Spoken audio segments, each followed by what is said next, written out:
From Del Rio, Texas, Rob Wade and Robert Garza. Two guys who dive.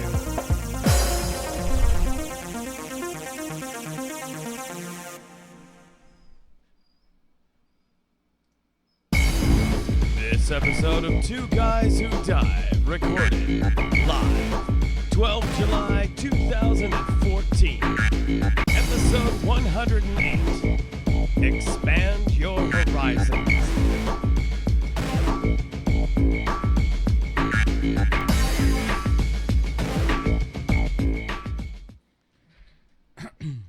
Ahem, ahem, you throat clearer at the beginning of the episode.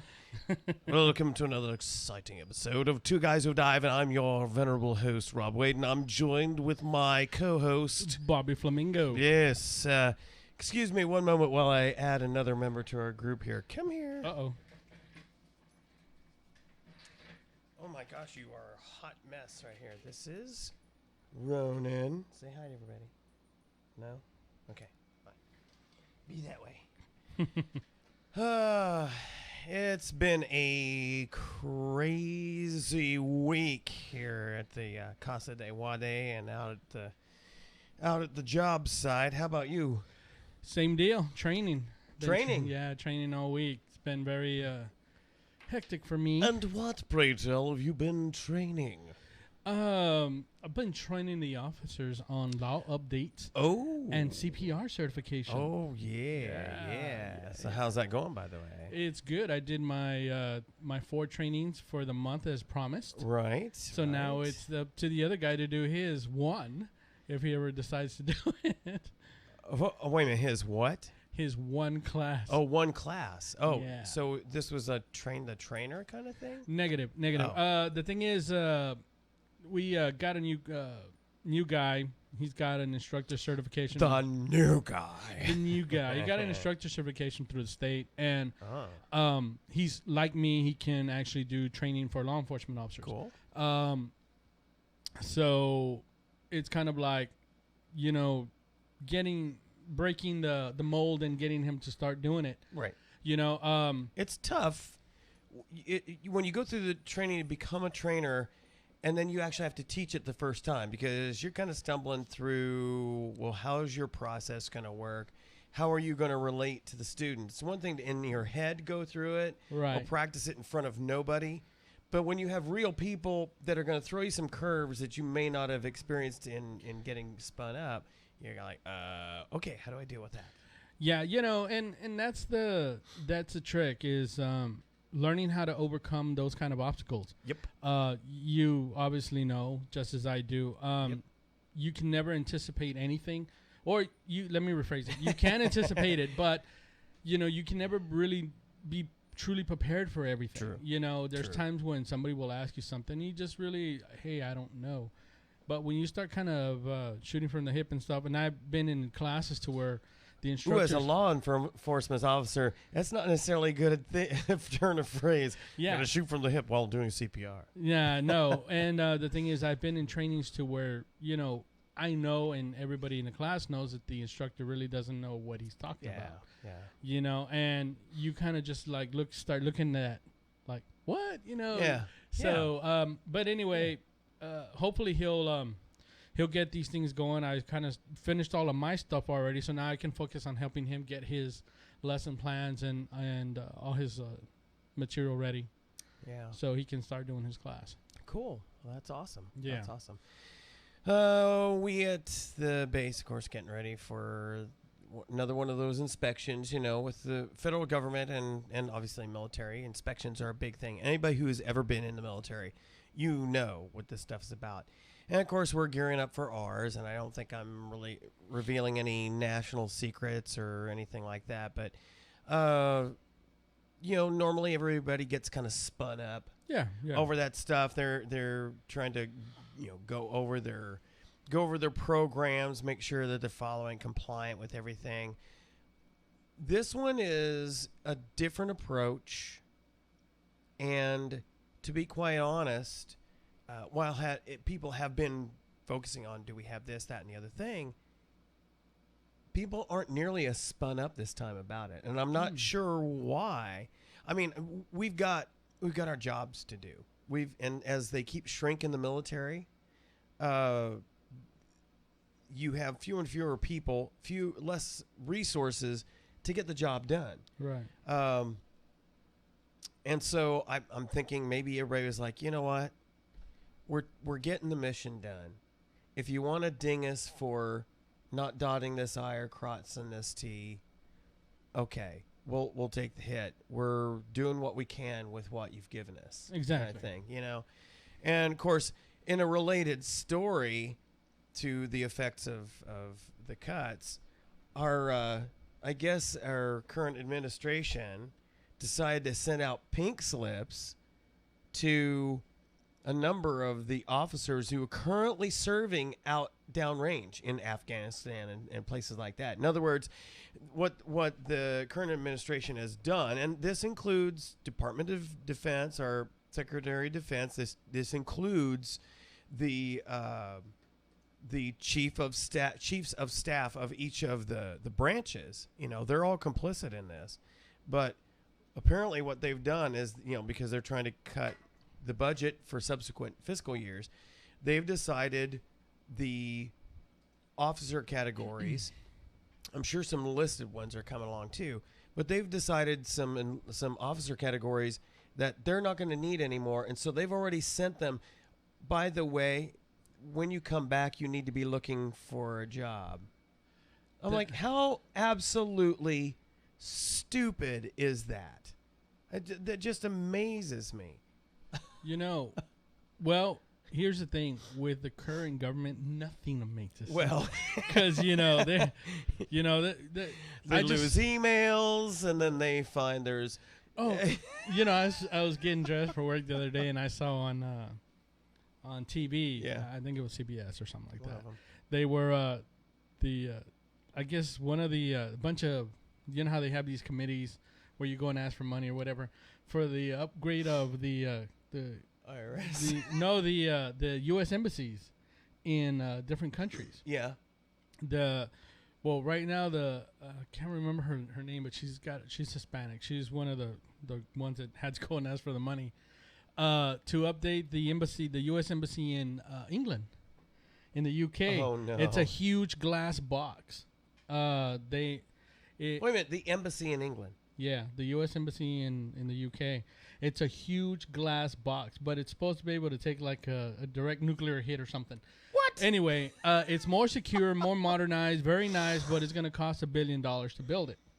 So a lot of the other guys, some of these, congressmen and stuff are like... Incredulous congressmen. Yeah, they're like, $1 billion, really?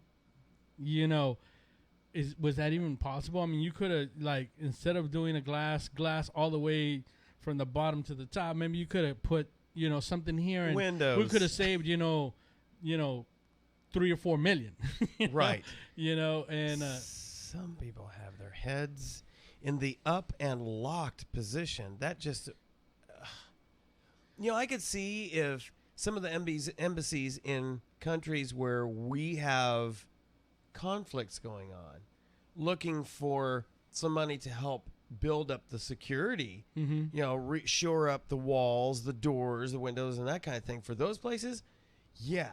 Matter of fact, I'd go so far as to say, either spend more money to take care of those things, to build them up, or get the heck out of there altogether. One or the other. Don't go all in or all out. None of this halfway stuff. And I may be wrong in even saying this, but there are some countries that just really don't want us there. Yeah. So why are we even Yeah.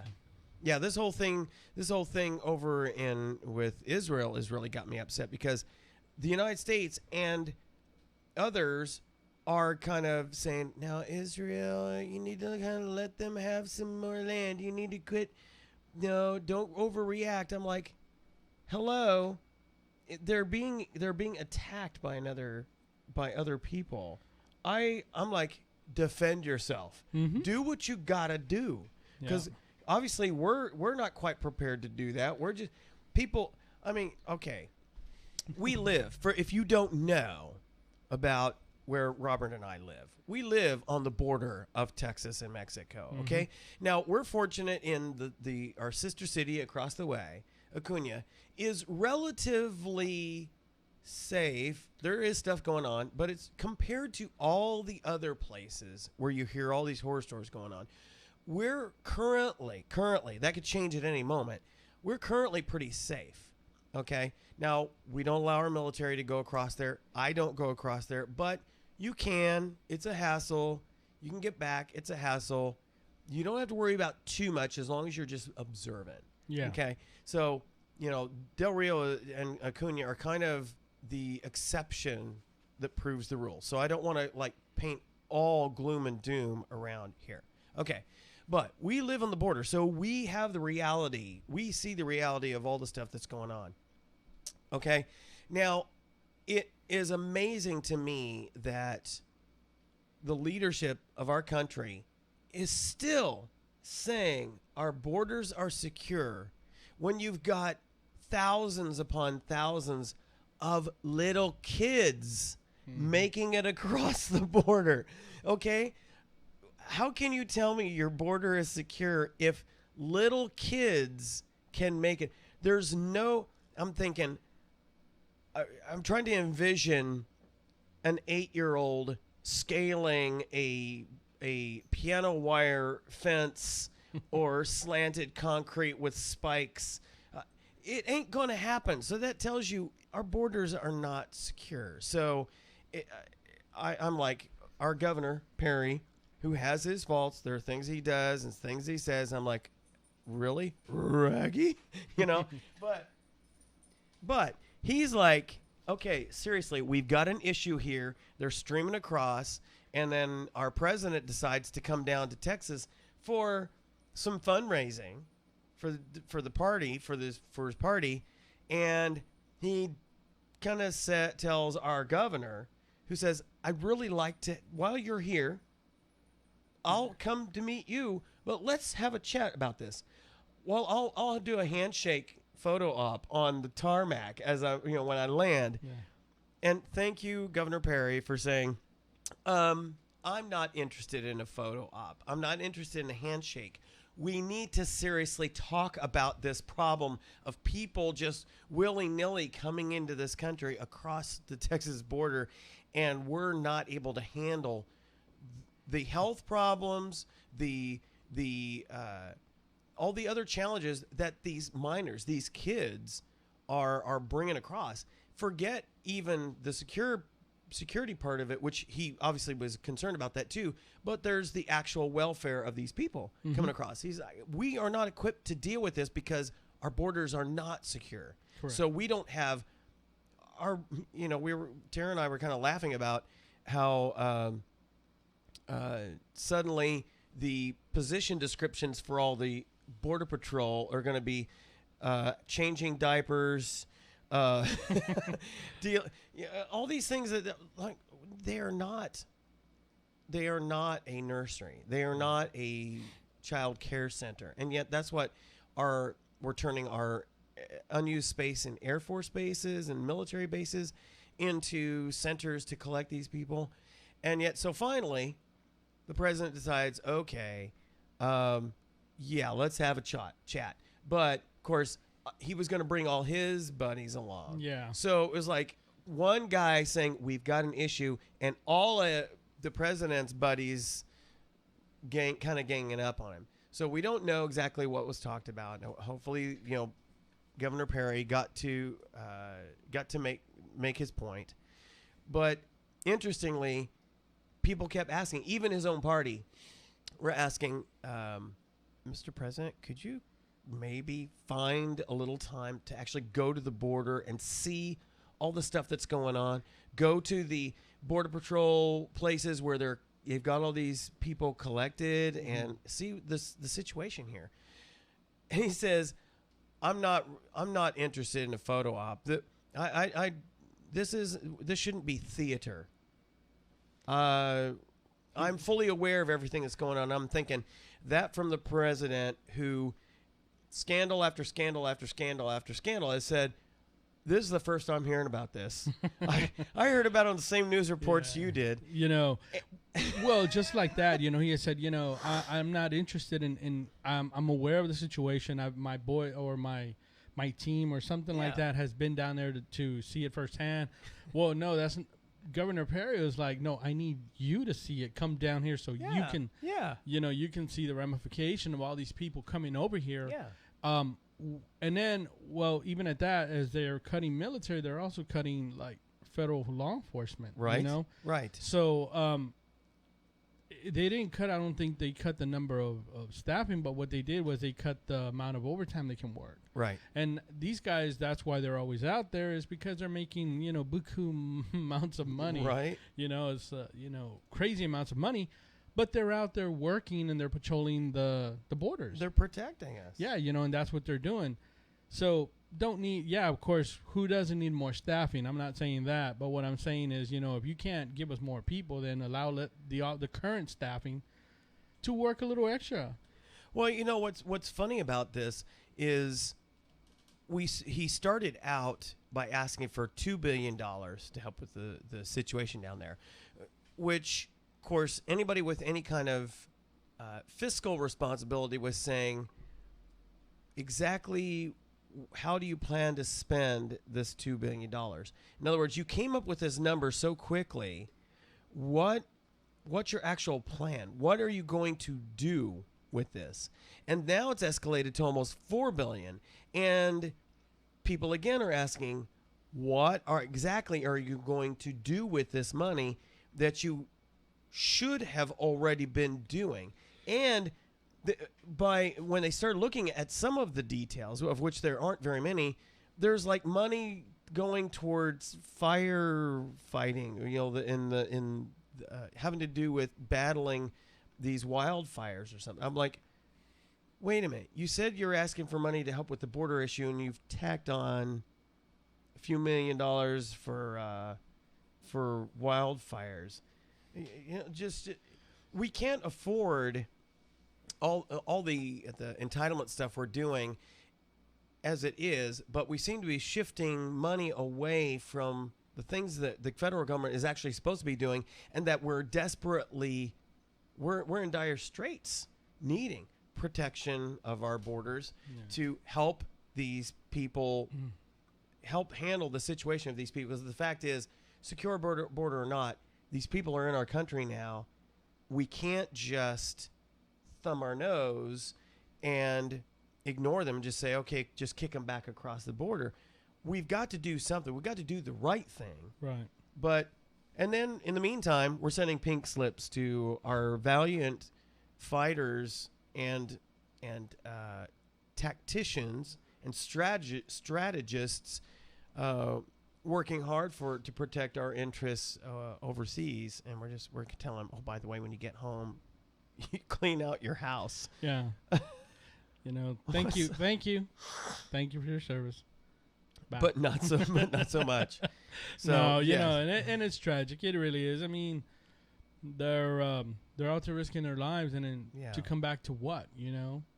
It's so sad. Yeah, it's pretty bad. Because I'm a 9-year Air Force veteran, so I've lived that life. I understand the kinds of sacrifices that have to be made, the things you can and can't do, things you must and mustn't do as a member of the military, that the people who've not served just don't experience. And yet to get treated this way is amazing to me.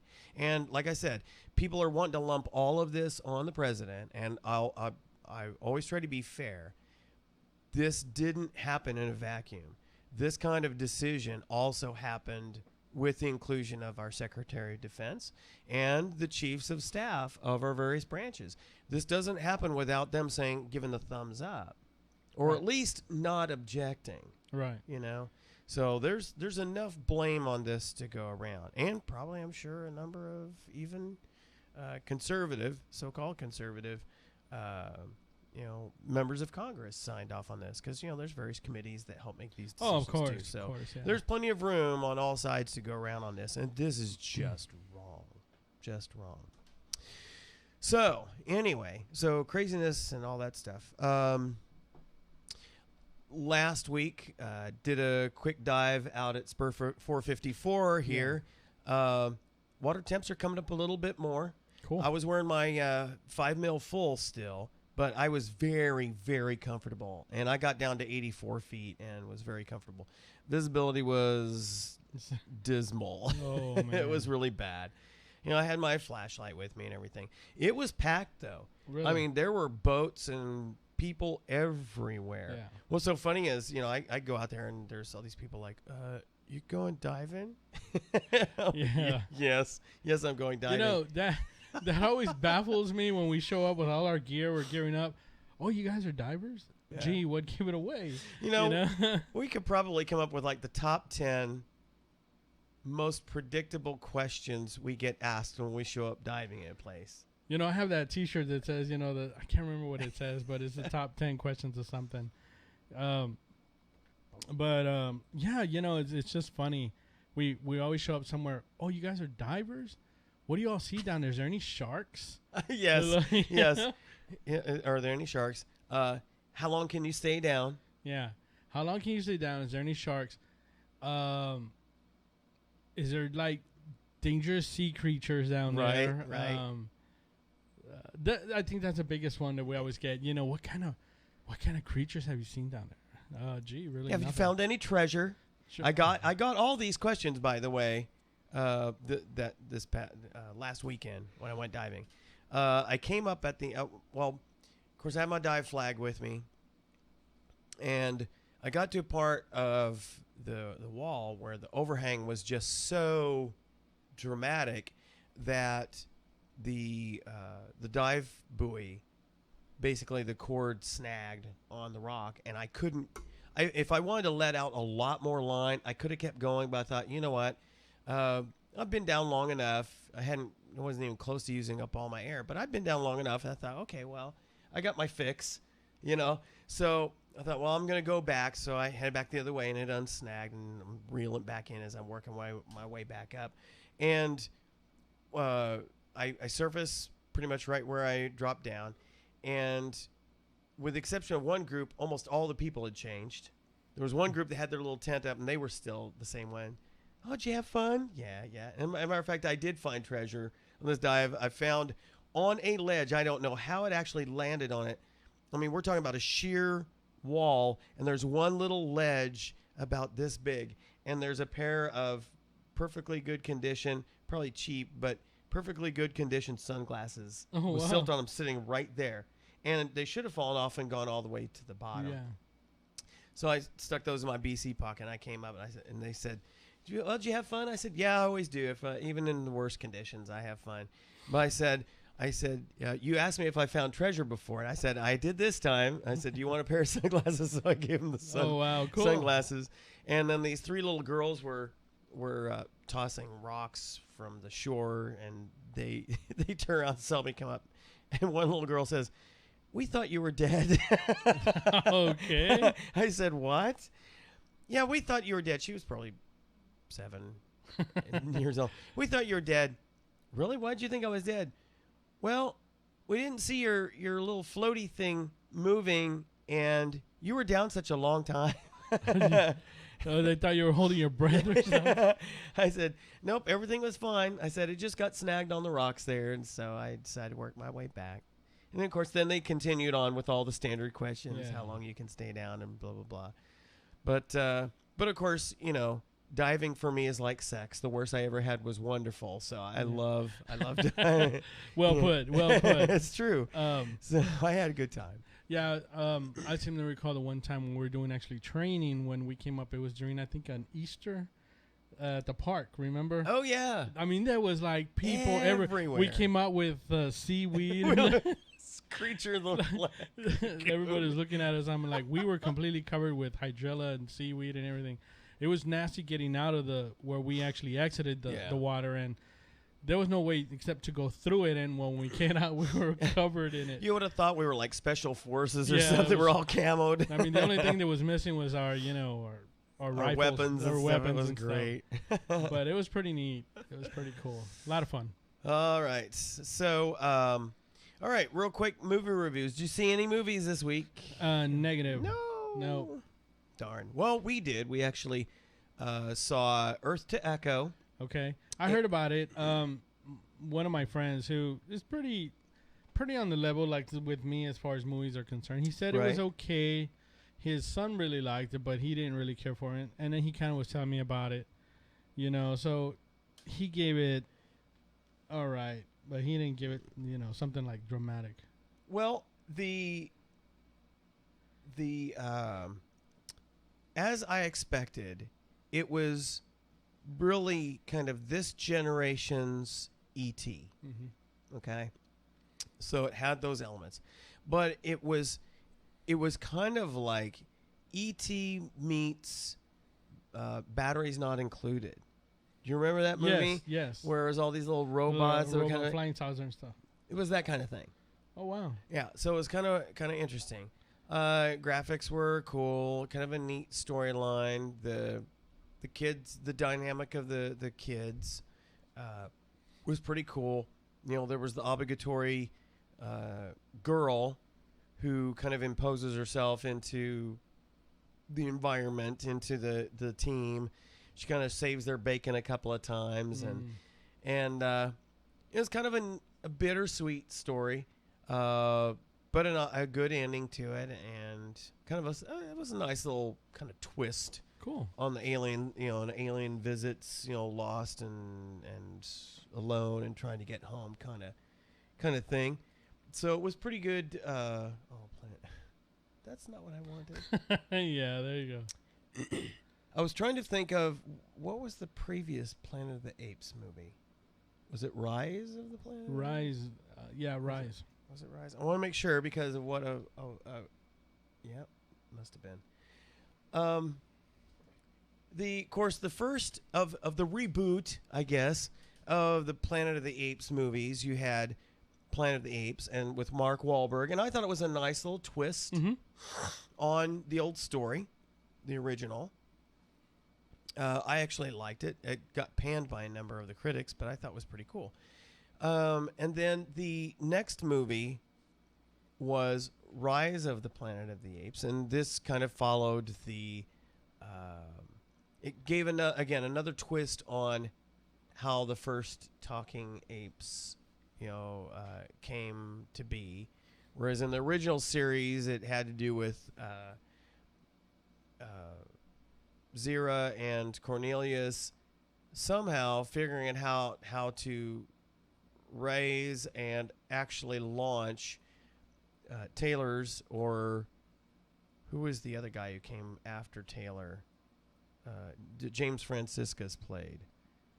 Oh, I don't. It was either his ship or Taylor's that they were able to somehow miraculously get fired off and come back in time to Earth circa 1960, whatever it was, or 70, whatever it was. And then their baby was saved via a swap by Ricardo Montalban. And that kind of completed that started the whole cycle of the advance of intelligent apes. But so this was the Rise of the Planet of the Apes was a interesting twist on it. It was Franco, James Franco that played the main guy there. Yeah.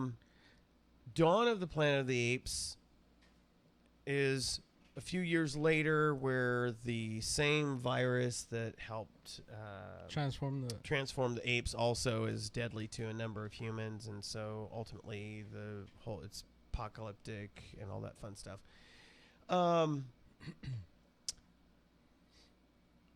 First of all, I thought the title of the movie, Dawn of the Planet of the Apes, following Rise of the Planet of the Apes. I would think that the dawn would come first, then the rise. So I think the choice of titles for the movie were backwards, if I might be so bold. I would think that we should have come up with a totally different title, because they already used rise. As a basic concept, what's the difference between rise and dawn? Dawn is sunrise the last time I checked. So, these brainiacs who come up with these titles. Now, the stupidity of the title aside, I thought it was excellent. Oh, wow. I thought it was excellent. The CGI for the apes was significantly improved over the previous movie. Oh, cool. I'm not sure if it was a different company that did it, or the technology is improved, algorithms is improved, whatever. I had a hard time finding places where I didn't believe they weren't really talking. they were talking to. I mean, that there was that interaction going on. I mean, it was so expertly done. Wow, cool. And a good little storyline. Interesting parallels of what was going on in the human community and the ape community. So very, very, very, very cool approach. Clearly, we're set up for a sequel after this. I don't know what they call it. Wow. The elevation of the Planet of the Apes. the ascension of the, because you got Rise, we got Dawn. We need to have another one like that. The ascension. It's Eclipse, Planet of the Apes. Yes, the ascension, the eclipse of the Planet of the Apes. So the battle for the Planet of the Apes. They're going to get us as the Twilight Sagas. It's Eclipse, and then it's New Moon. New Moon of Planet of the Apes. There you go. So Earth to Echo, if you're into the E.T., the batteries not included kind of movies, I recommend you go see it. It's good to take kids to. Didn't really have any issues there. Planet of the Apes, I think it was PG-13. It was good. I think it was actually better than the previous movie. So well done. And like I said, the graphics will, and we saw it in 3D. Oh, okay. The graphics will probably amaze you. It was well done. Couple of continuity points of the story that I kind of had issue with, but I won't go into details because it would give spoilers to okay. the movie. I was kind of like going, I would have thought a different way to handle that particular scene. But anyway, well done overall. I don't have really any tech news. It's been kind of dry because I guess we're in that lull between when everybody's going to start making their big announcements and releases in the September timeframe. But I didn't know if maybe you had some stuff you wanted to add. Nothing's down the pipe. Kind of just waiting to see what's going to happen in the fall. Yeah. I'm kind of curious to see. I did see some shots, though, kind of started trying to look around to see if I could get anything more on the iPhone. Right. The only thing is where they're showing is like that what is it called? The case or the frame? Yeah, the brick or whatever that the mold that they gave to these companies. It is significantly bigger. It's still pretty thin. It seems more rounded around the edges. Are you thinking, because some other things I've seen too, are you thinking that they're actually going to have two different sizes? I think it's just the one size, but it's but bigger. It's bigger. It's almost going to be, it's the 5 point, I think, 9 or something like that. Yeah. 8, 4. I do know that on the Windows Front arena, it seems like OEMs are coming out of the woodwork everywhere now. Mm-hmm. What was it that you posted about, now that we're on the tech subject, where they're going to possibly be, Windows is going to be allowing Android apps? What's up with Tom that? Warren of The Verge website, and he tends to have a lot of insider info. He's started tweeting and writing about how supposedly the direction this is going is because now Microsoft is actually spending quite a bit of their development resource in making their services cross-platform. In other words, you get it. Matter of fact, you see a number of things that actually release first for iOS or Android, and then it comes out for Windows Phone. Or they'll do updates to already established Windows Phone apps that they've ported to the other two platforms. You'll see a few updates come to those platforms first, and then they still are doing that Nokia X thing, which is a AOP version of Android. It's not the Google version. It's the standard open platform, Android open platform. So Tom Warren is suggesting that they're going to be doubling down on being able to bring, since they're merging the Windows Phone and the WinRT realms together, that they're actually working to be able to run Android apps on a Windows Phone. I'm like, you will never, if they do that, nobody will ever develop a Windows Phone app again, or WinRT, whatever they call that new thing. Nobody will ever develop for it again. If they do that, I mean, you might as well sign the death warrant for Windows Phone as a platform, because if you already got tons of developers, good, bad, and indifferent, on the Android ecosystem, and you've been trying to get them with some success to also start developing for Windows Phone, and then you tell them, well, we're going to allow Android apps to run on the Windows Phone in some sort of a virtual mode, it's my understanding, if this happens. Why develop For Windows Phone? For Windows, yeah. Why develop for Windows at all? And I said, and matter of fact, they said that you'll probably see that on happen also on the straight up Windows 8 on the Metro side. I said, well, then you can pretty much kiss Metro or Modern or whatever you want to call it. you can pretty much kiss that goodbye too, because nobody will develop for that. They'll develop just straight up Android stuff, running virtual mode or not, and then you can just kiss it goodbye. So, but then Paul Thurrott and Mary Jo Foley on This Week in Tech kind of said, yeah, we saw that too, and that doesn't make sense to us based on what we know. We know that they seem to be continuing with the Nokia X thing as a separate way to kind of bring the appearance of Windows Phone to an Android ecosystem, hoping to draw people from that across. I said, well, that's a wasted effort. But they didn't see, they weren't getting any indication that what Tom Warren said was true, but they also didn't get an indication that it couldn't be true. So they're all kind of like, we can't call BS on that yet. But they're not hearing it. Wow. So that'll be interesting if that happens. So yeah, that's what I was posting on. Okay. All righty. Well, I guess we'll just have to wait to see what comes down in the next few months, and no kidding. Time was going to tell on that one. Now, with all these other OEMs kicking out devices, and most of them are like low and mid-range ones, basically going right up against the Android mid and low range devices, and basically hitting on slightly cheaper price points. Most of us who have like the 1020, Lumia 1020, or the 1520, or the Icon or the 930, most of us are kind of holding out to see what the next true replacement or successor to the 1020 / the 1520, because I'm digging the camera, and I have yet to see a camera that's on a phone that touches this. Now, if they took some of the newer hardware as far as other specs, and then just kept that phone or kept that camera on there, I'd potentially jump. But supposedly they're working on some really cool stuff with really advancing the camera more.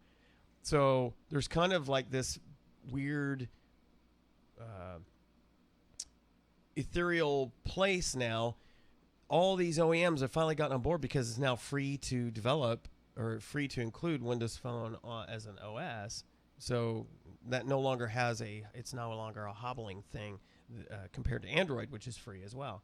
Right. But not a lot of people are buying them or excited about them, because we're really waiting for the next big jump in the hardware, which we're expecting to see. The rumors are from Microsoft / Mobile Oi / Nokia. That one of the code names bantered about is McLaren, but nobody has been able to get any details on it. Just that it's going to be pretty amazing piece of hardware. And I'm like, if it can't top the camera, if they don't make a significant improvement in the camera compared to the 1020, I ain't jumping ship. I just can't. I just can't see me going to a newer device if it's not going to be bringing a significant improvement there. So it's going to be. So I'm thinking September is going to be where we really start seeing everybody throw their big guns out there for the holiday season. Oh, it's going to be crazy. It is. You're going to see a slew of tablets, Yep. computers, phones, Yep. pads, everything. Everything is going to be going crazy. You know, I was at Walmart today and I was walking through the computer. Yeah. And they've been rearranging stuff over there. Yeah. I'm lost again. Yeah. Well, they're finally starting to make some push to make it look, I guess, like some of the updated stores in San Antonio. I have not seen any though, so I have no idea what that difference is. It's in the electronics. It's more. It's actually more organized as far as. It doesn't look like a border store. Yeah, exactly. It looks more like like everybody went through and just throw stuff around. And, yeah, like Ross. And yes, you exactly. can't find anything at Ross. That's right. But when I was walking through there, they actually had some Alienware computers and an Alienware laptop there. What? Yeah, but of course it is probably the most expensive laptop. I'm sure. Yeah, and they had the I think it's the M14 laptop. I mean, it's like this thick. Yes, it's huge. It's like rugged. That's a gaming. That's a gaming computer and that's right the first there. thing it says gaming. They have the laptop and they also have 2 desktops there. Alienware? Yeah, the area 41 or something like that. Get out of town. Yeah, but they're those things they're not under $1,000. I think the cheapest one was $1,200. Wow. But they have them there. I'm gonna have to check that out. Yeah, gonna have to check that out. Let's see. Today got to do a little Discover Scuba with a friend of ours, Courtney Jones. Mm-hmm. She was kind of, she's like the daredevil of the family, but yet she was kind of, I don't know about this. I'm like, wait a minute, you're the one who wants to go skydiving, and got in their pool, took her through the instruction, Discover Scuba thing, got her in the water, and she did fine with everything. She didn't freak out with. She came up after coming up. She was like, "This is just very strange." I'm like, "Well, you'll get over that." Right. But she didn't like freak out and pop up. Oh. She stick her face in the water. She breathed. She sat down, swam around. She had no problem with any of it. She was fine.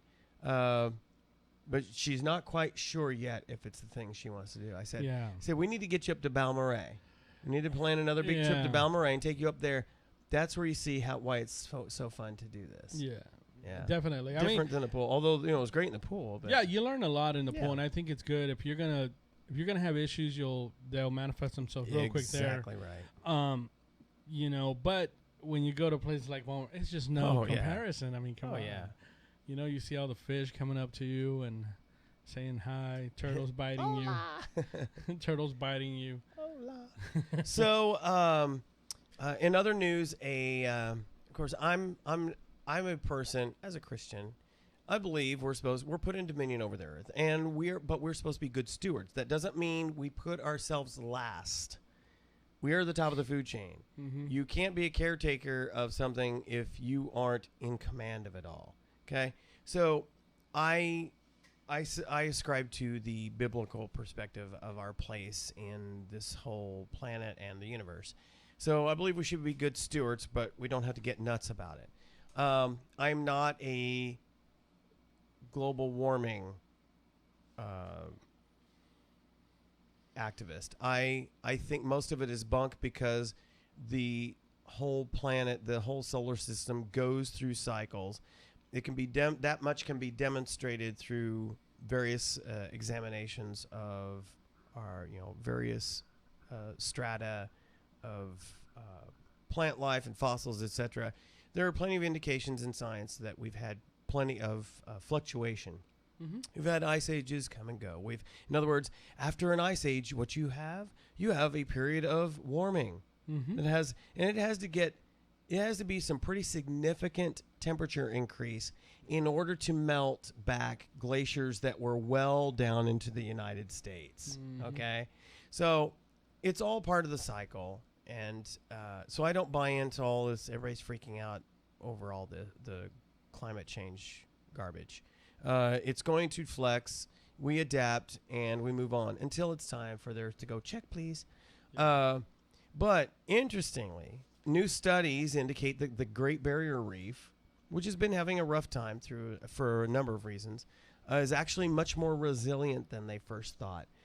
I saw this report where scientists put together temperatures from the Great Barrier Reef for the last 20,000 years and found that the reef has survived a range of temperatures.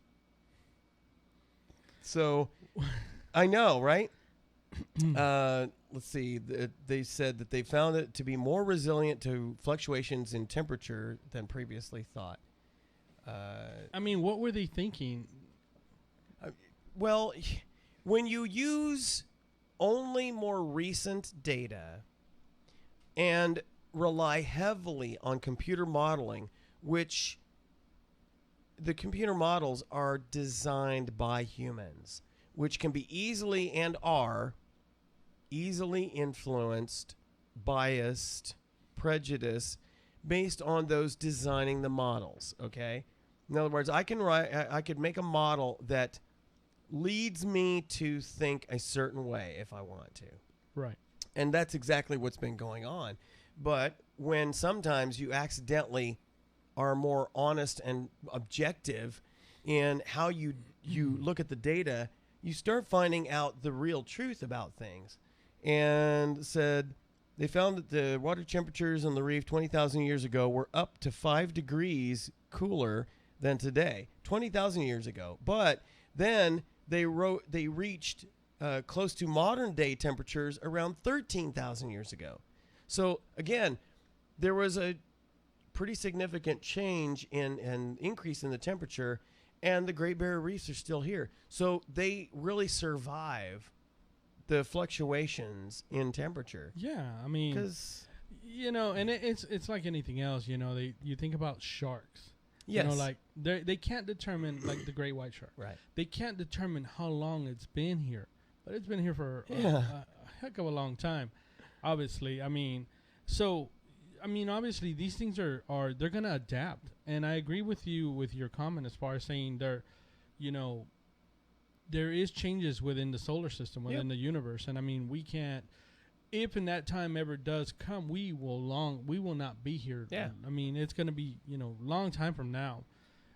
But one thing I will say is that I think that we need to take care of what we do currently have. Yeah.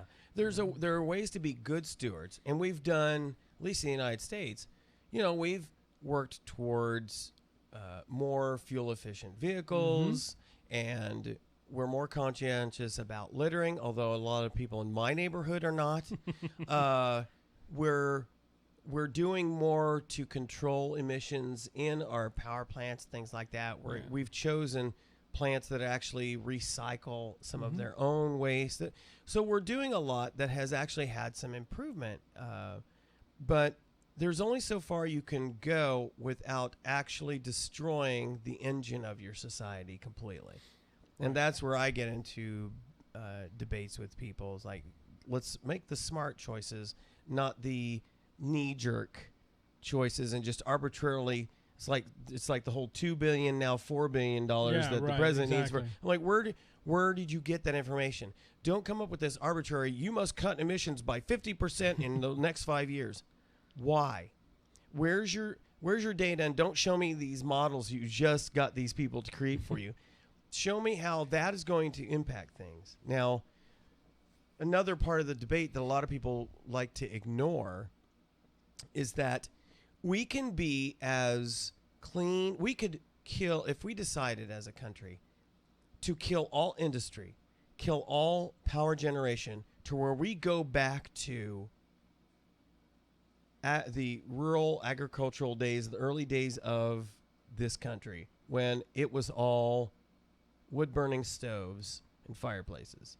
We could go back to that, and the effect globally on what they claim is happening would be nil, would be negligible, because we have too many other countries, especially third world countries, who are seriously, and even a first world, China, who are seriously pumping all this stuff out. Mm-hmm.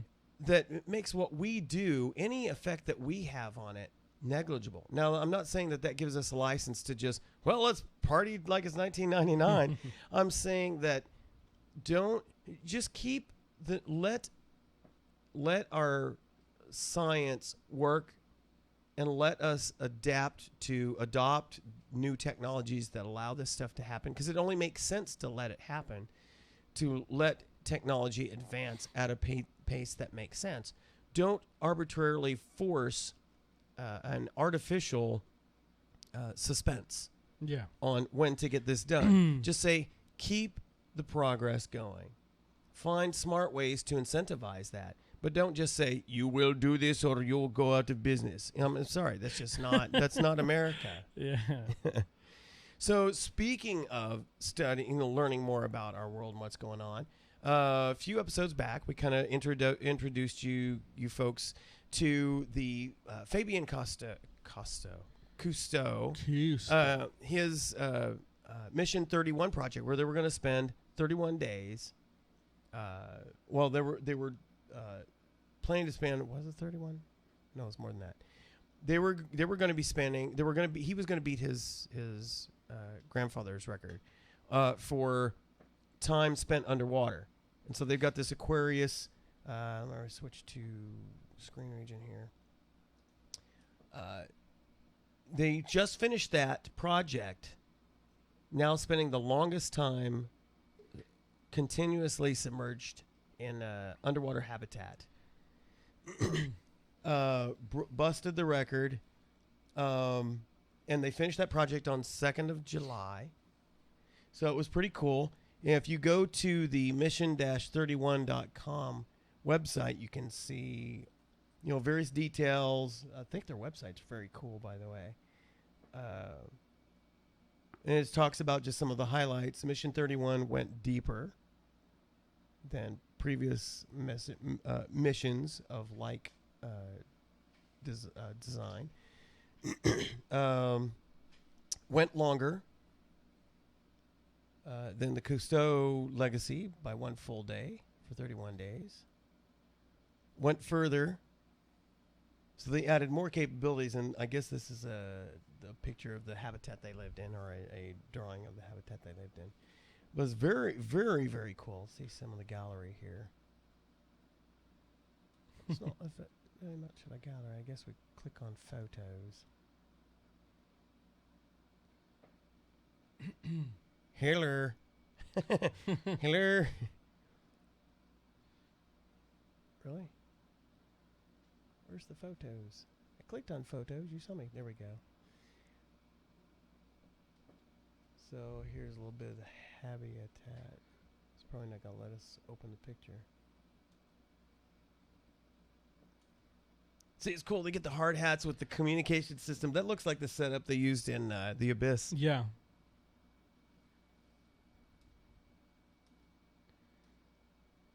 Oh, very cool. What kind of watchers are those? I don't know.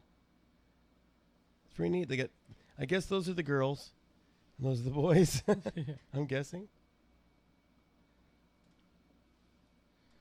There's that cool Lumia camera underwater housing they came up with. I like that. It was awesome. I was hoping for some I was looking earlier for like a interior tour of the habitat. There's one of the areas. Man, that's some serious rivet action happening there. Cool.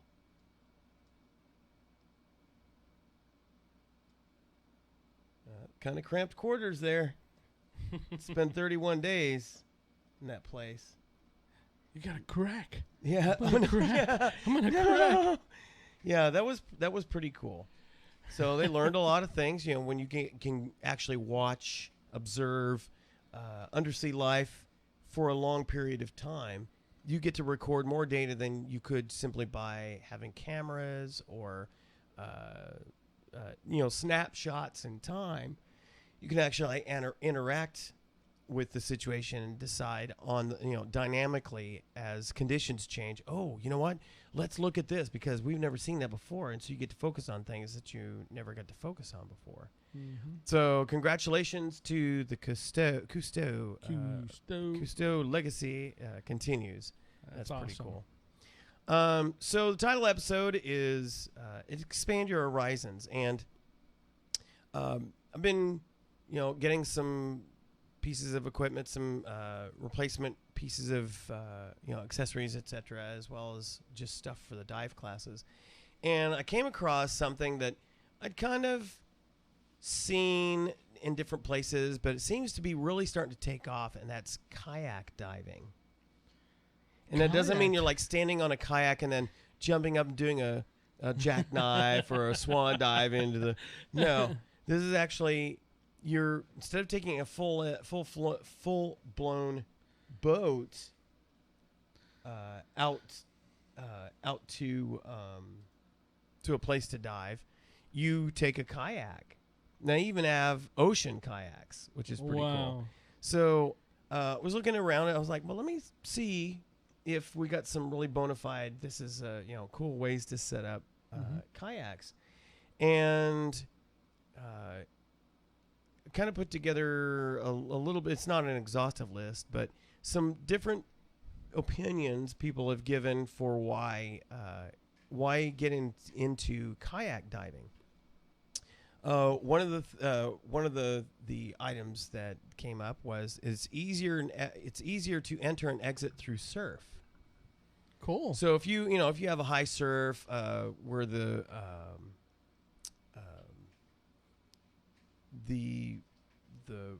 movement of the water is tougher to control or move through, if you were just have your BC full and you're trying to swim through it or crawl through it or whatever, kayaks make it easier to move through that.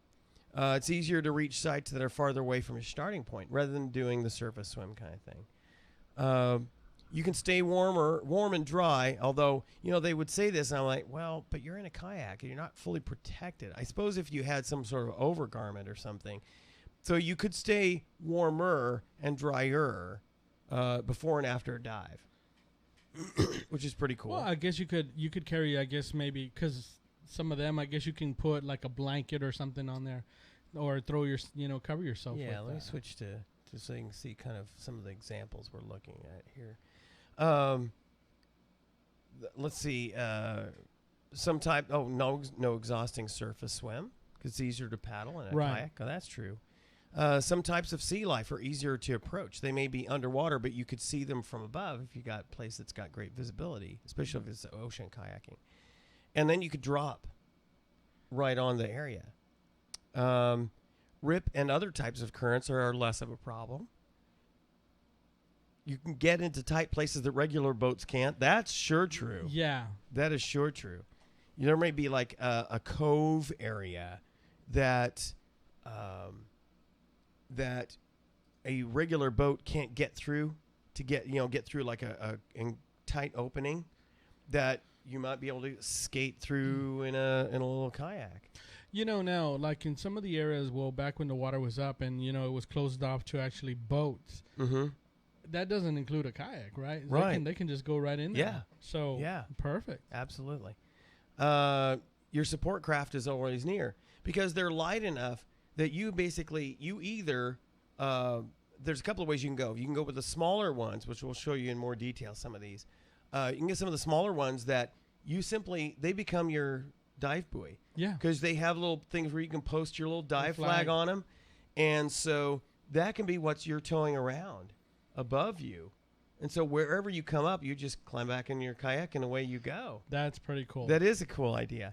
Yeah. Or if you've got one that's a little bit larger and you actually, are dropping the anchor, then you have your anchored right there and you just work your way back to it and climb up on top of it and you're good to go. Good to go.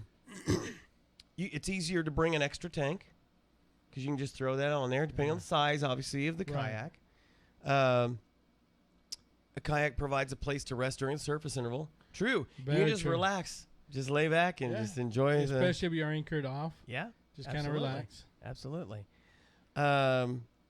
easier to bring back game or salvage items. A big thing that I found with the kayak diving is kayak diving and fishing. So what folks are doing, especially like in California, they're going out on these kayaks and then they're going down and spear fishing, and then they come back up and then they can just throw the stuff on there, and easier to drag that stuff back. They don't have to like surface swim dragging their catch, because you go out, if you're ocean fishing, those are often some very big fish. They're not like the catfish or the bass or the perch or whatever you catch out here. That stuff you bring back to eat, it's big. It is big. So yeah, I could see that would make that much easier. Typically have an anchor line to ascend or descend on if you've got the bigger ones. Yeah. Now, I was looking at some of these, and we'll pull up some details just to let you see. I don't see where any of these have an obvious place for an anchor. I suppose you could, because of the way they've got the little holds, you could have one on there. Tie it off to the front or something. Yeah, tie it off to the front and then just cut it loose, Velcro or whatever would work. You can use sonar and GPS. You could actually mount little hardware adapters. Right. You can put your GoPro camera on there. You can put your sonar or fish finder on there, and it would work. Man. Yeah, there's some really cool stuff there. I mean, it's getting serious. Paddling provides upper body work that diving doesn't, because obviously what we teach when we're scuba diving is it's all done with your legs. We don't want you sculling. As a matter of fact, you see most divers have their arms folded or pulled in or maybe flat to their side. You don't use your hands while you're diving. But so that part of your body doesn't get as much of a workout as the rest of you does. So paddling to a location would actually give you, that would make up for that difference. It's like a full workout. Yeah, it is. Yeah. Get the upper body work going to and fro, and then when you're on the dive, the lower body work gets in. Man, you're burning some calories there. Yeah, no kidding. Kayak is lower cost of boat ownership. Now, the prices I've seen on these kayaks, especially the ones that are really outfitted to handle this kind of thing, they're not cheap. You could probably do it with one of the ones at Walmart. You could probably pull it off by getting one of the ones at Walmart. And I didn't even realize till I went there looking at. I'm like, oh my gosh, they do in the sporting goods section right next to the bikes. Mm-hmm. They do have some kayaks there. But where I've seen some that are kind of similar to the ones that you're seeing there are like at an academy. Mm-hmm. And since, we didn't give tax breaks, we'll have to drive where you go past. Right. But, Thank you, City of Del Rio. You suck. Yeah. I've seen those kind of kayaks there. And yeah, they're kind of, I'm not saying they're pricey. Cheap. Yeah. We're talking $500 to $1,000. Right. Which is a lot cheaper than a full boat, because you can just pick it up yourself and throw it on the top of your. So like this one's pretty small. It's a little over 9 feet, 33 inches wide, 12 inches deep, weighs 42 pounds. Weighs 42 pounds, but it can handle 325. Now that's pretty short, because you see where the seat is. And then you have your little storage compartments. And I guess you could throw like bungee cargo netting kind of thing. Yeah. This one's a little bit larger, 12 and a half feet. You got some more room there, and you see the bungee strapping at different places. And again, little cubby holes you can put like your water and stuff like that. Can max capacity 400 pounds. This is a pretty good size one, 13 feet. Now this one's got plenty of storage area to it. Trying to think of a good place to actually put the gear, though. And then this is a little bit smaller, 11 feet. But let's see. Well, obviously you don't have to worry about boat motor. Yeah. It's easier to carry because you can throw it on top of your vehicle. Yeah, and now, if you got 2 or 3, you could obviously, there's little trailers for those, but that's something you can throw on top of a car, top of an SUV, the back of a truck. For us to dive, and sometimes we don't have a way to get to some of these locations because, boats are limited. I mean, we should, this is something perhaps we could entertain because, we can think about this because, we can just say, well, let's go out, But it would be one of those cases because obviously with the motorboat, you get out there and back. Yeah. Now, but it would be something to at least consider if you have plenty of time Right. for the right. trip out and back, because it would take us a little bit of a trip to get out to like Castle Canyon, which would be awesome, but it wouldn't be horrible. No, It wouldn't be a horrible trip. And the thing is, we could dive, tie the boats off together. If there's two of them, I have one, you have one. Yeah. Dive down, get up, load our stuff back on the boat, and then we can just relax, have a snack, Right. and Right. rest a little bit. And then when you're okay, are you ready? All right, let's go back. Yeah. And then we just, when we're hydrated Right. and relaxed, Yeah. And then, except for parking fees or air fills, it's basically free. It doesn't cost you anything. There's no gas that you have to put in. Now, I did find, and this was pretty cool. I haven't investigated the price on it. I imagine it's probably pretty expensive, but this thing is absolutely designed for diving. Oh, that is weird. It's got a dump truck kind of rack in the back here. So you put your BC fully loaded, you strap it on there. When you're ready, you just tip it back. You jump in the water and you just slide into the rig. Is that not amazing? That is awesome. Here's your little drink bottle holder. So it's got little bungees there. Anchor, bow line right there built in. And you have your little visual where you can actually look down through the bottom. It's got and I'll show you some more pictures, complete with anchor line and dive flag. Viewing portal made from robust polycarbonate. Replaceable skeg. I don't know what a skeg is. I'm sure you kayak owners will go, oh, man, you don't know what a skeg is? Easy paddle storage when not in use. 2 lockable storage hatches. I'm like, 2 lockable storage hatches. I'm guessing that this is one, but I don't see where the other is. But let's see where the gallery. Here we go. So here's some of the setup. I wish the pictures could be viewed. Oh wow! So it goes completely vertical. Yeah, It drops down. almost. Yeah, it does. Yeah, I'm looking at that picture right there. Yeah. That is so cool. And of course, easily straps on top of the vehicle. Well, yeah, full load up deal there. Pretty cool. See, look at this. Oh, that's cool. You open that front hatch and you can look down below. There's a diver looking up. So that's pretty cool. Well, I guess that's a locking hatch too. So I guess since it's a portal, you could put stuff in there, but obviously if you wanted to look through, you'd have to take whatever out. Yeah. Now what concerns me is, it says it's lockable, but did it say watertight? Because obviously there's water in here. Right.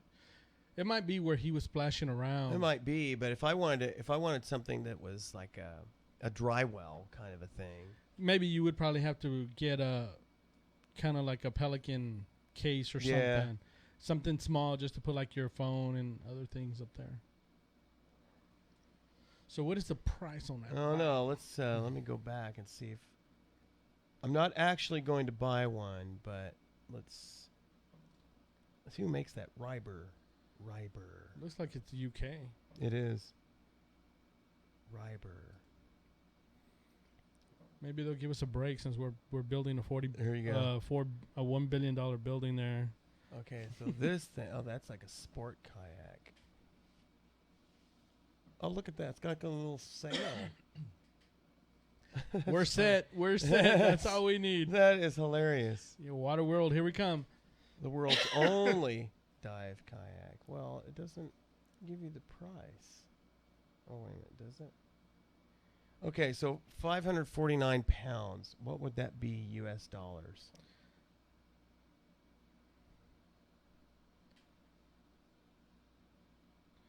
Let's see.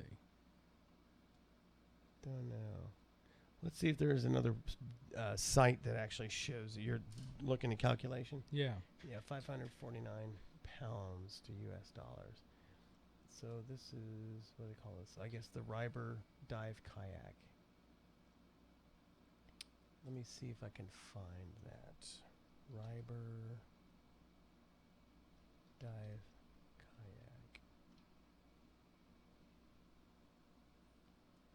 a place that actually sells those. Okay, Leisure according to house. this, 549 British pounds equals to 939.70 US dollars. Huh.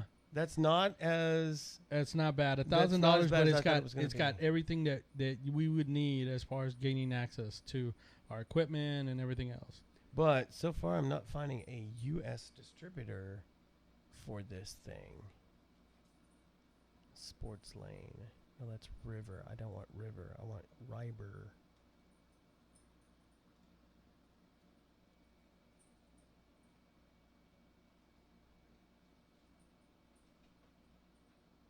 See if it's available on eBay. I want Riber. Dive kayak. Dun, dun, dun, dun. Not River. Don't correct me. It keeps correcting me. eBay, you suck. How about Amazon?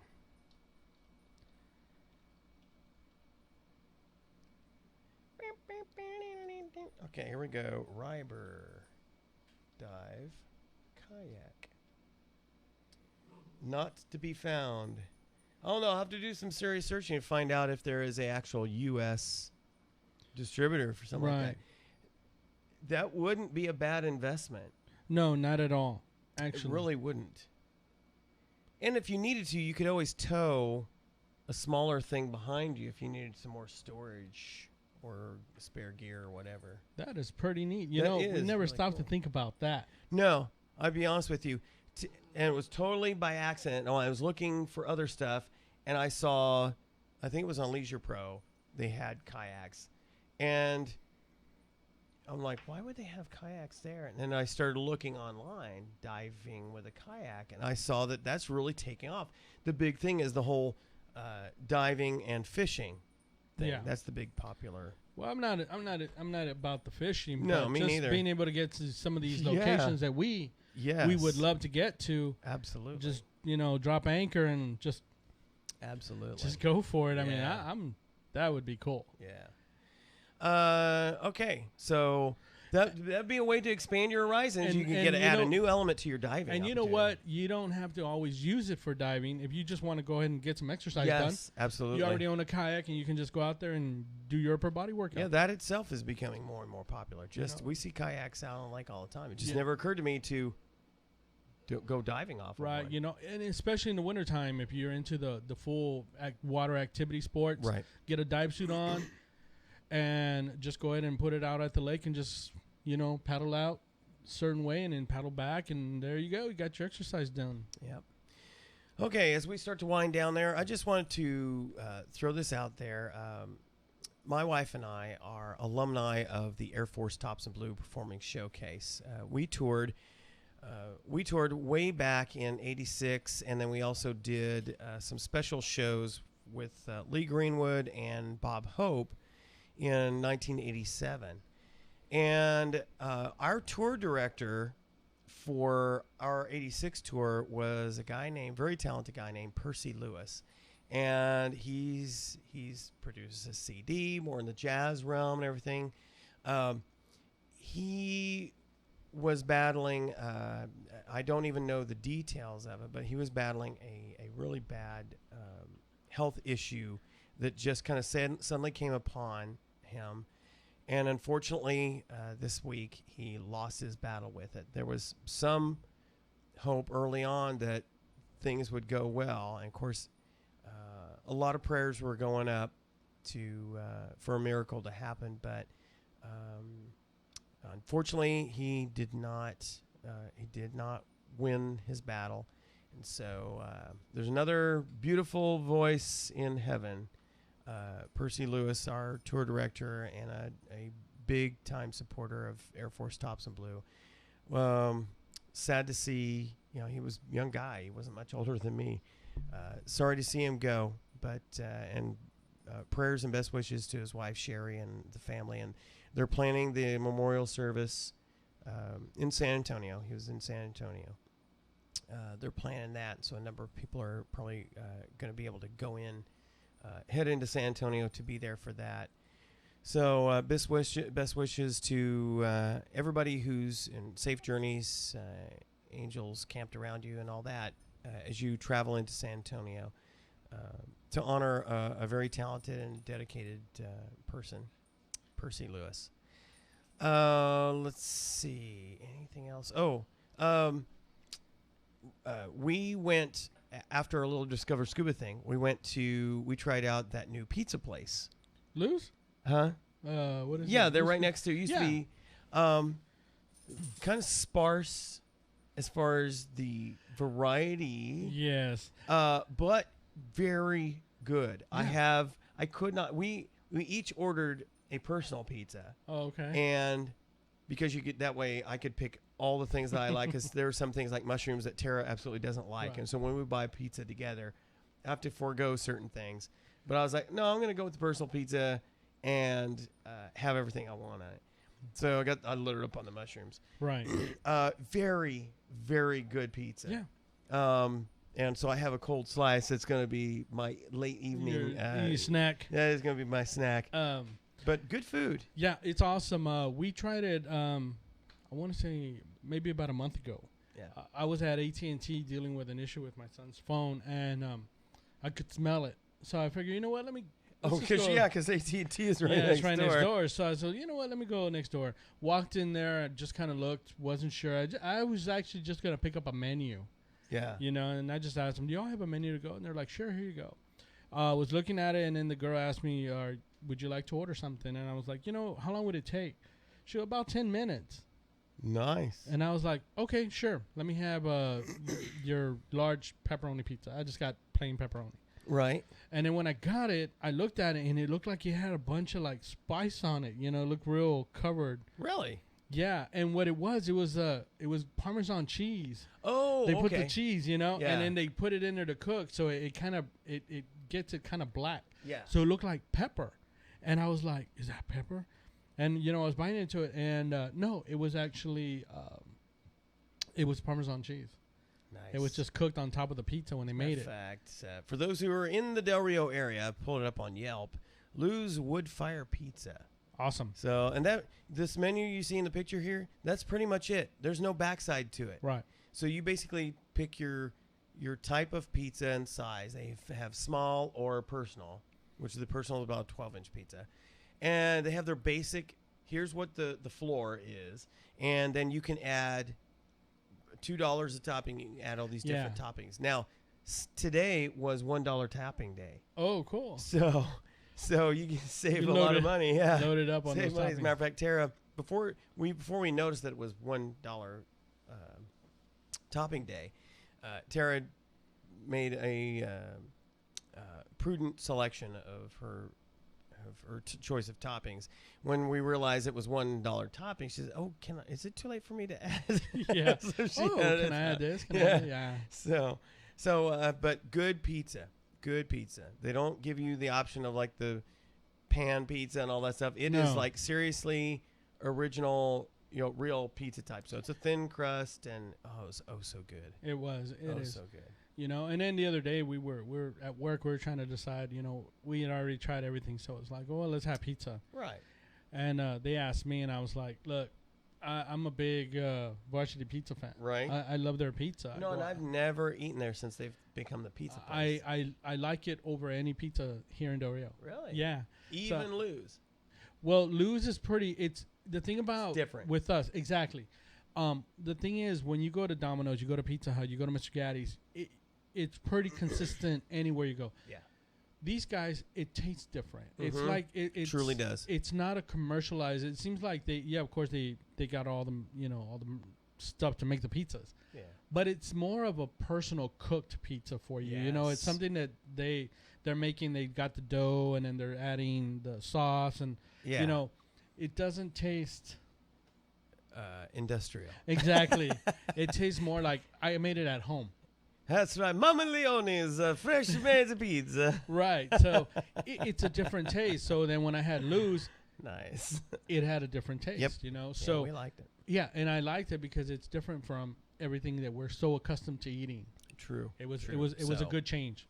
So recommended restaurant. That's our restaurant review. So if you get a chance and you're in Del Rio, it's one of those places that because it's right in the little strip mall, right next door to AT&T.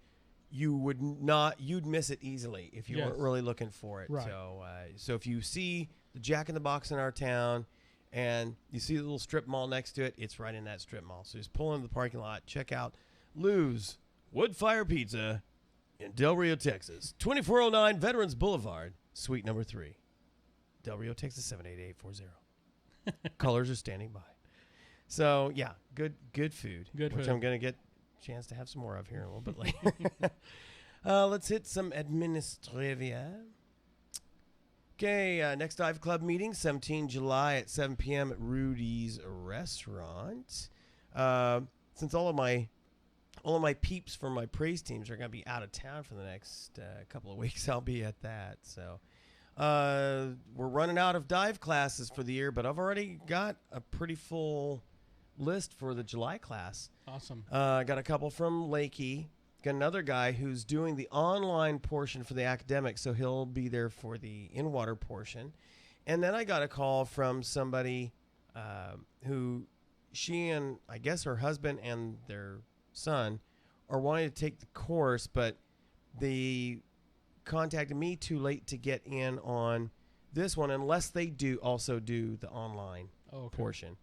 Problem, she said, is that it looks like they're going to be out of town that weekend. But then the August one would be too late because school's starting back up. Right. So she'll get back to me. So that may be another 2 or 3 people in that class. So it's going to be pretty busy. So that'll be perfect. I'll get a lot more exercise and everything just before we go on our dive trip. There you go. Yeah. Cool. So the classes that we have left are, of course, July 24th through the 27th. So if you do the online thing with Patty, you could still get in on that course, but you got to let me know quick. And then, of course, August 28th through the 31st, and then September 25th through the 29th for the basic open water courses. If you want air fills, you can go out to Broke Mill RV Park out on Highway 90 West. Just call 830-719-2935, and Mike McCarson will get you hooked up as far as air fills. If you want to see what's going on, just visit our webpage, our website, delriodiveclub.com, or jump onto the Facebook. They've been going through a lot of interesting issues lately. Now they got this whole auto play for video on your I don't news like feed. that. I don't either. A lot of people are going, oh, no, heck no. Yeah, I'm scrolling, and then it kind of stops because that thing's trying to play. It's trying to buffer that. I'm like, stop. So anyway, just look for Del Rio Dive Club, or you can send a message to us or email us at just through Skype. Just send it to TGWD. Now, if you'd like to get in touch with Scuba Bob here, Robert Garza, you can follow him on the Twitter. He is out there, RS Garza 435, or send him an email because he reads them. I read my own email, guys. Absolutely. And that's the other thing too. Mentioning what you just said about Facebook, I was actually telling somebody the other day, I'm thinking about just doing away with my Facebook and just being on Twitter. Yeah. Because I'm getting so tired of all these... The weird stuff they're doing with it. Yes, it's got potential. Yes, it's pretty cool, but not for everybody. You should give us the option whether or not we want to have that. Not everybody wants that stuff. Exactly right. Exactly right. Give us the choice to click it off. There you go. Opt out. Yeah, love that. Opt out. So, matter of fact, I think everything should be opt in. In other words, it's by default no till you choose to do it. Right. That should be the way it works. I like that. So anyway, you can send them an email at rsgarza821@yahoo.com. Now, you were thinking about maybe changing your email actually address. I am. So let me know before so I can update your lower third. I will. Definitely. Yeah. And, of course, you can follow me on Twitter. Just look for Robert CFP. Or send me an email, robert.wade@cetifox.net. Let's see. Anything else you got? Nope. What do you got for the week ahead? Anything exciting? No, actually, but I do have some stuff coming down the pipe for the next few. I think in about a week or two from now. Mm-hmm. But I still, it's not confirmed yet, but I will get with you. Keep me posted. Absolutely. Now, weather permitting, we are planning a dive tomorrow afternoon. I got a guy who's been exchanging email back and forth with me who wants to do a dive. So we'll probably target again about 2 o'clock. Okay. Tomorrow. So if you're interested and want to finally get in at the the wall there, we're looking at doing that tomorrow afternoon if the weather permits. Sounds good. Yeah, we had this weird what misty kind of weather.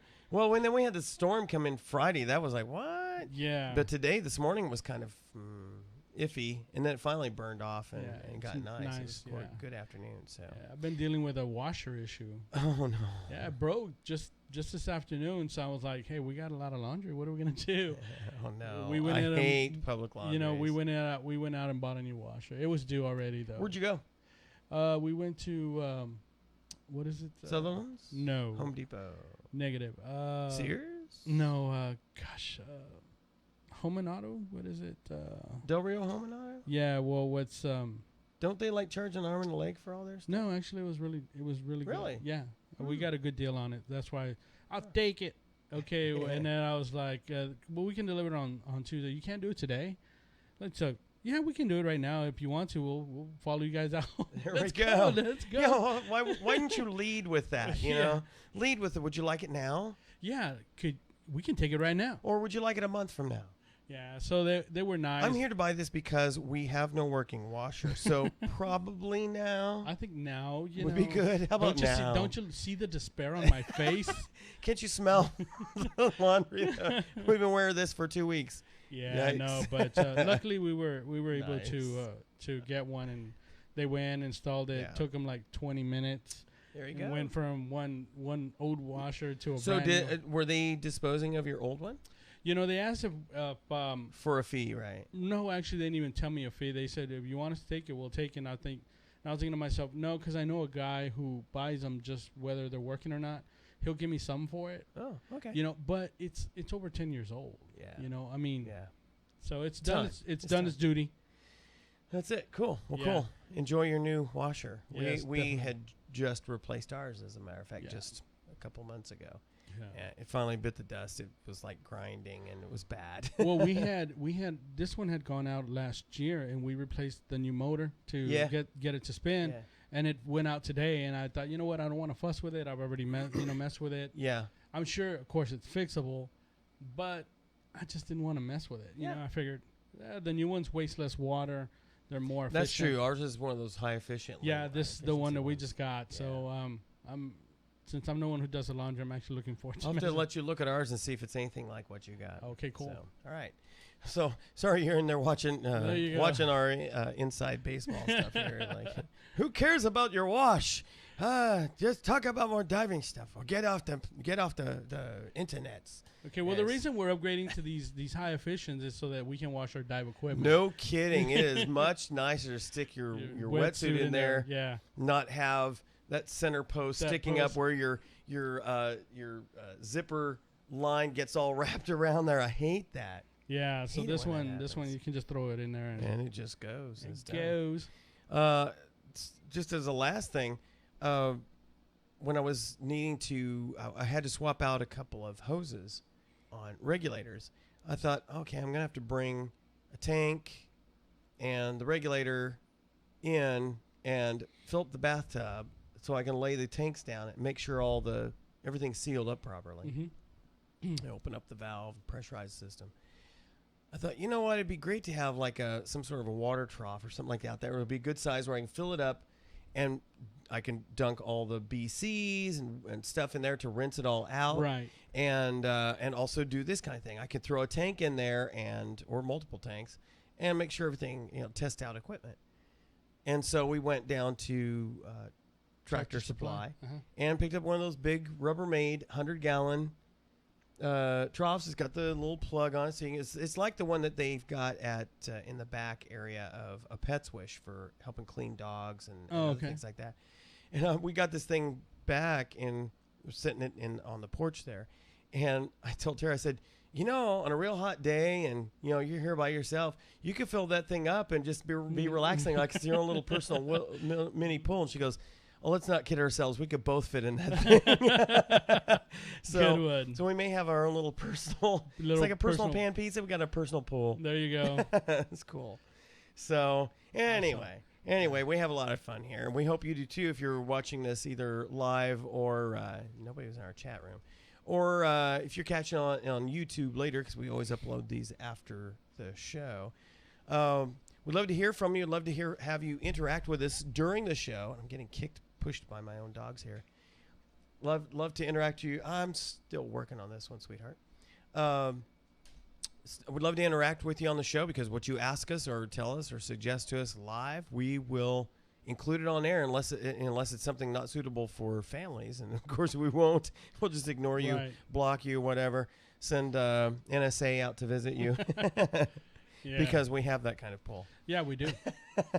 So anyway, we have a great time doing the show, and we're looking forward to next week, where we will see you once again on another exciting episode of Two Guys Who Dive. See ya.